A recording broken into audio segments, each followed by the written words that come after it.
Good evening. Thanks so much for joining us tonight. I'm Brendan Clark. Good evening, everyone. We are glad you're watching. I'm Carolyn Murray. More details on the future of short-term rentals on the Isle of Palms tonight. News 2's Jordan Sayopa is live outside the Recreation Center where a meeting took place earlier tonight. And Jordan, Council discussed a petition to limit the number of short-term rentals. Brendan, Carolyn, more than 1,000 people who signed that petition want to see a cap on the amount of short-term rentals here on the Isle of Palms. But after a city council vote tonight, it's now up to voters in November. The Isle of Palms Recreation Center was packed Tuesday night for a special city council meeting.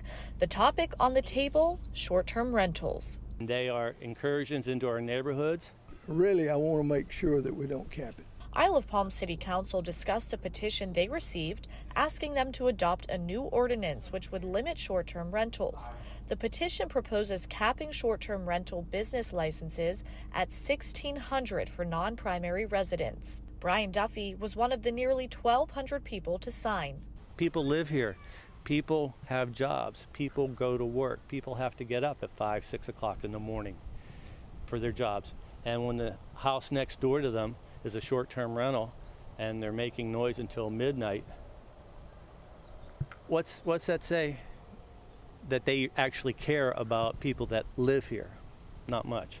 On the other hand, longtime resident Cal McComb says he doesn't believe the rentals should be capped. There's a lot of people out there that save their money for 1 week.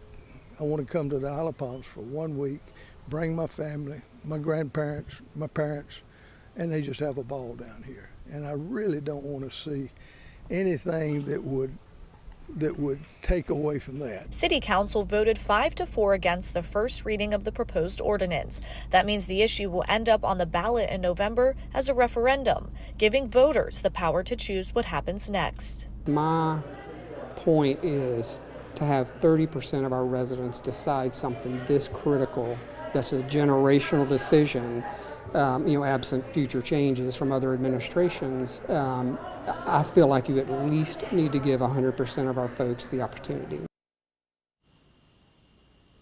Mayor Philip Pound says council will spend the next 2 months crafting the language for that referendum. He says they must submit it to Charleston County by early September in order for it to be on the ballot in November.